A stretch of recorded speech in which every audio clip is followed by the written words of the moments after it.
All right, fifth graders. So today our focus is going to be a little bit on place value and putting numbers in different forms, word form, expanded form. So we have a variety of things that we're going to look at today. The first thing I want you to do is just pause the video and I want you to write this chart down that you see on your screen right now. Take a screenshot of it or do something. So that needs to happen. So go ahead and pause, take a snapshot, do whatever you need to do. All right, so now that's done. Now let's actually talk about this a little bit. You should be familiar with the idea of place values. Now, this all deals with whole numbers.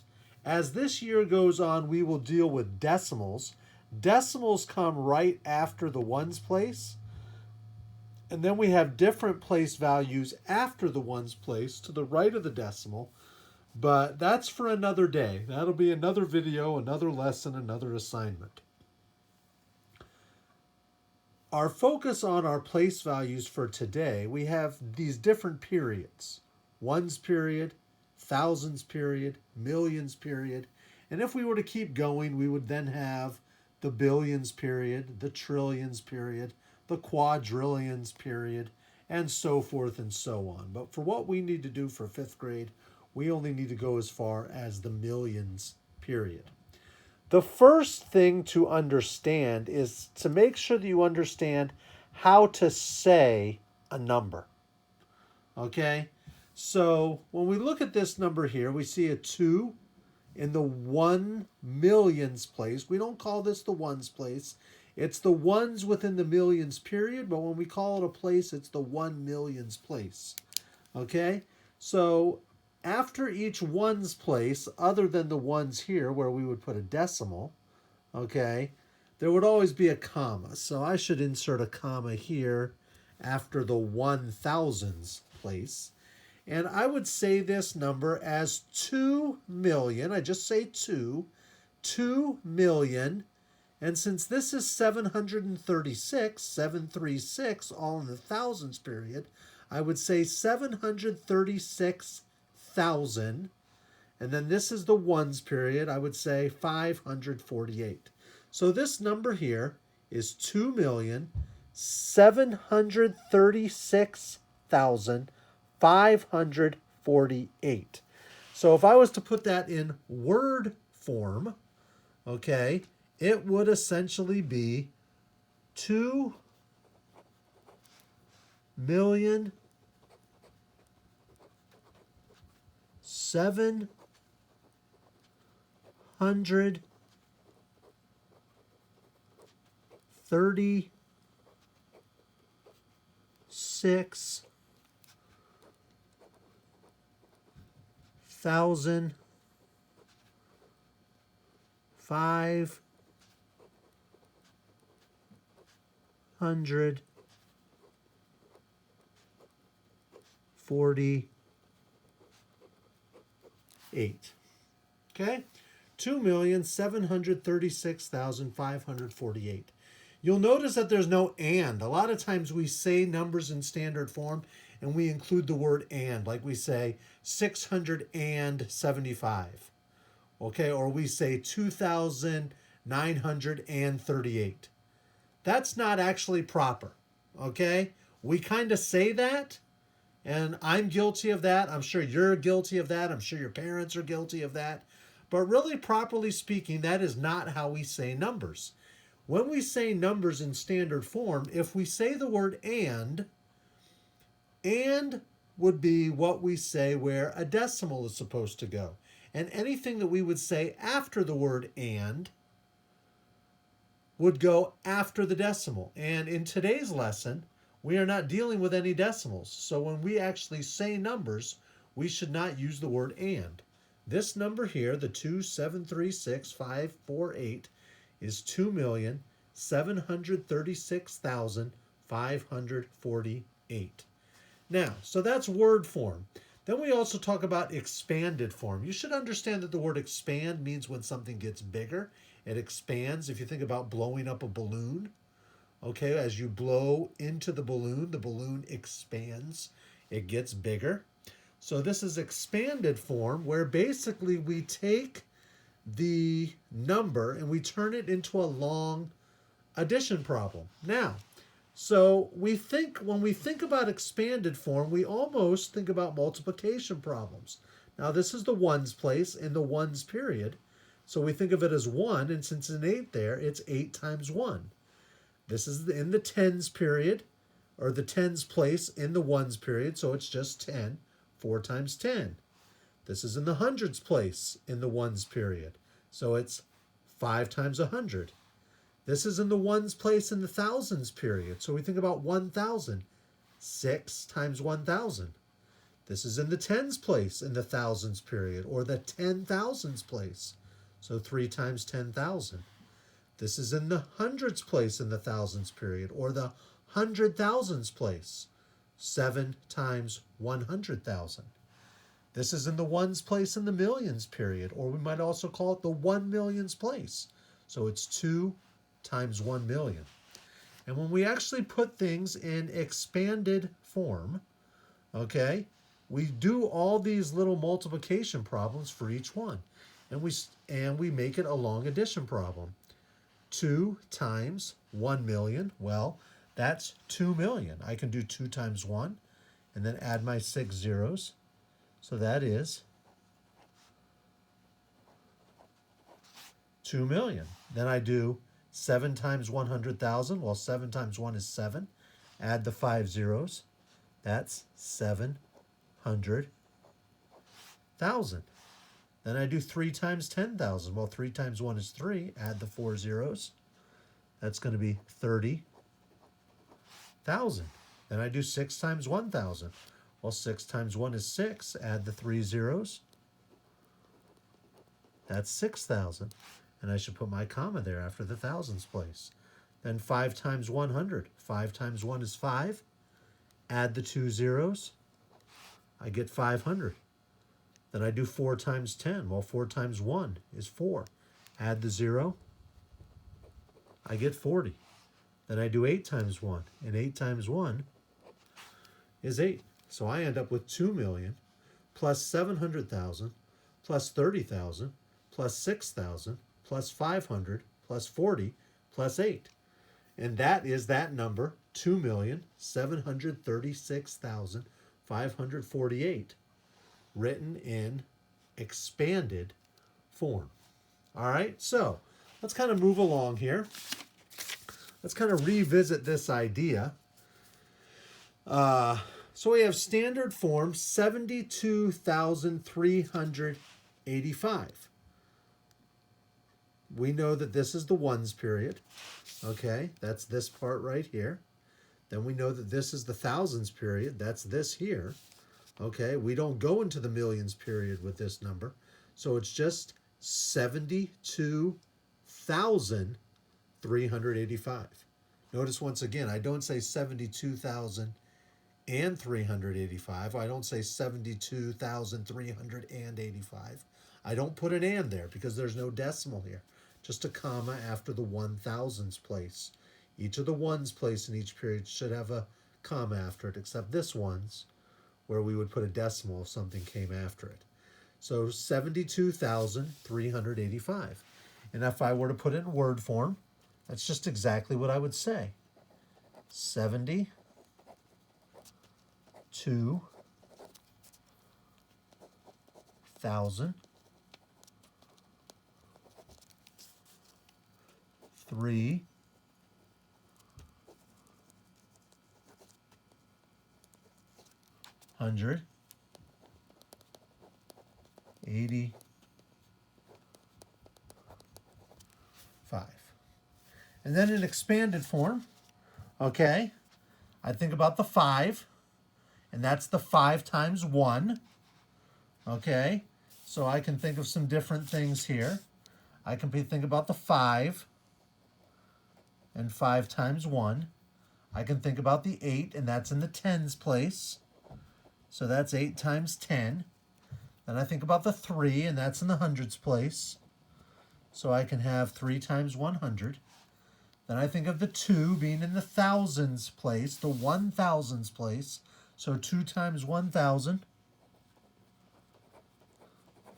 And then I would think about my 7 being in the 10,000s place, in the thousands period, in the tens place.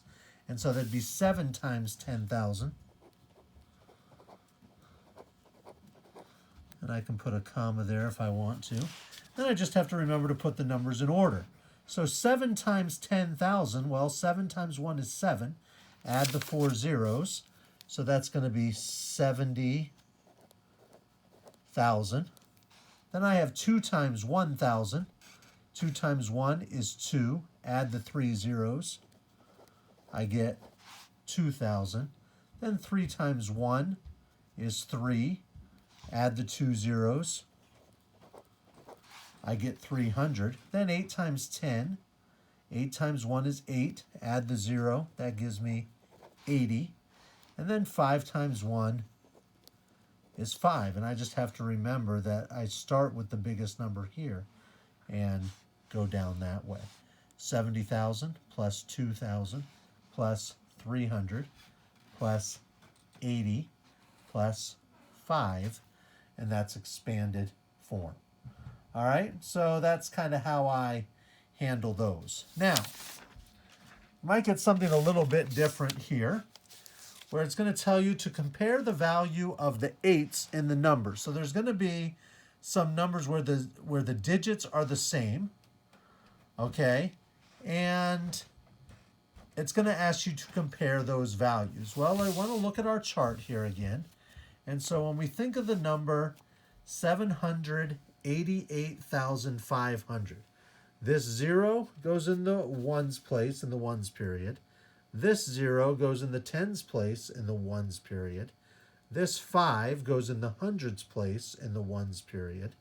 This 8 goes in the ones place in the thousands period. So this is the 1,000s place. This 8 goes in the tens place in the thousands period, or the 10,000s place. So this 8 is in the 10,000s place. And then this 7 would go in the hundreds place of the thousands period, or the 100,000s place. But our key is the 8. And as we talked about, this 8 is in the 1,000s place. Okay, the ones place of the thousands period, or this 8 is 8 times 1,000. Okay, and then I have this 8, okay, which is in the tens place of the thousands period, or the 10,000s place.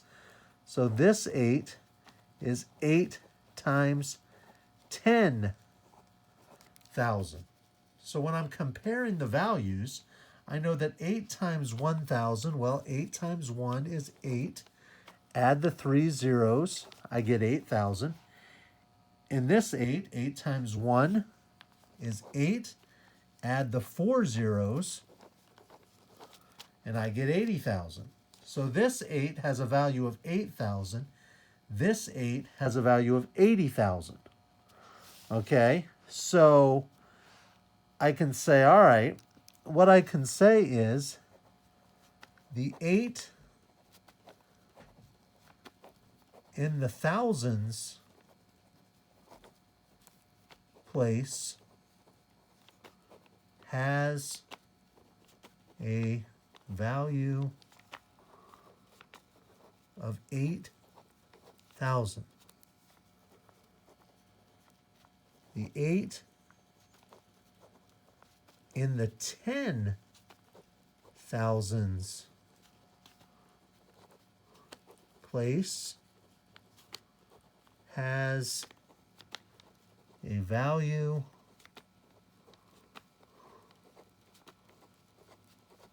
of 80,000. That's not really going to be good enough. I mean, that kind of explains it. But I want to point out something about these numbers. These numbers are exactly the same, except this number 80,000 has just one more zero than this number 8,000. That means that this number is 10 times greater. So the real thing I want to do to explain it, okay, and what I want to include in that is that the 8 in the 10 thousands place is 10 times greater than the 8 in the thousands place. All right, and so that's kind of what we are looking at there. All right, so let's kind of move right along. One of the things you'll have to do is to compare numbers. And when we compare two numbers like this with a circle or a square or something in between, we're using these symbols, either less than, greater than, or equal to. The arrow always points to the smaller number. If you think of this as a mouth, the mouth is always open to the bigger number. It is hungry, so it wants to eat the bigger number. How do I compare two numbers? How do I know which number is the biggest? And this is going to be especially important when we get into decimals. But if you can get into the thought process now, it's just going to make it easier weeks and months down the road later on in 5th grade. Start way to the left. Okay, first of all, I see that this is the ones place, tens place, hundreds place, one place in the thousands period, so 1,000s place. And I can do the same thing here. Ones, tens, hundreds, 1,000s place. So they both start with the 1,000s place. So since they're both a 9 in the 1,000s place, I can't figure it out. I don't know which one is greater yet. But I look at the next number in the hundreds place, and that number's a 0, and that number's a 4. And since that 4 is bigger than the 0, I know that this number is bigger. And it wouldn't matter what came after, because they were both a 9 the same. The fact that this 4 is bigger than that 0, it wouldn't even matter if this number was 99 here. This number would still be greater. All right, let's look at the next one. 29,719, 29,725. Well, I can see here this is my thousands period. So I've got 10,000s, I've got 1,000s, I've got hundreds, tens, and ones. Same with this number. Here's my thousands period right here. 10,000s, 1,000s, hundreds, tens, ones. Well, I see they both have a 2 in the 10,000s place. They both have a 9 in the thousands place. They both have a 7 in the hundreds place. But this one has a 1 in the tens place. This one has a 2 in the tens place, which means that number has to be greater. Okay? So I open it to that side. It doesn't matter that this 9 is bigger than the 5. This 2 is in a bigger place. This is 2 times 10, which is 20. This is 1 times 10, which is 10. So it's open to that bigger side. Let's look at the last one for this part. Here we have our ones period, our thousands period, our millions period. So this is 5,876,321. Same thing over here. We have our ones period, we have our thousands period, we have our millions period. So this is 5,876,231. Well, if I look at the 1 millions place, I see that they're both a 5. If I look at the 100,000s place, I see that they're both an 8. If I look at the 10,000s place, I see that they're both a 7. If I look at the 1,000s place, I see that they're both a 6. But when I look at the hundreds place, I see that this is a 3. And I see that this is a 2. And it doesn't matter that afterwards over here it says 31 and over here it only says 21. The fact that this is a 3 and that's a 2 and everything that comes before it is exactly the same, that side is definitely greater. And that's what happens there. All right. So the last part, you're going to be given maybe some story problems that are essentially going to ask you to write the number in standard form. Well, this is the number 9,708 in standard form. 9,708 in standard form. So I want to think about the ones period. I want to think about the thousands period. Doesn't look like I go to the millions period here because it just says 9,000. So 9 is just 9 groups of 1. It's not 9D. It's 9,000. So it looks like a 9 goes in the 1,000s place. But then it says 708. Well, 700 makes me think that it's a 7 that goes in the 100s place. But then it doesn't say, it just says 708. It doesn't say 780 or 770 or something like that. It just says 708, which tells me that an 8 is what goes in the ones place because that's 8 times 1. But it doesn't tell me what goes in the tens place because it just goes from 708. It doesn't say 738 or 768 or 788. So what do I put in the tens place? Well, in that situation, I'm going to put a 0. And that's just what's going to go there. Then I'm going to put my 8 in the ones place. And sure enough, 9,708. That's standard form, word form, expanded form, comparing numbers. All right, so 5th grade, big ideas, lesson 1.2. All right, talk to you later. Bye.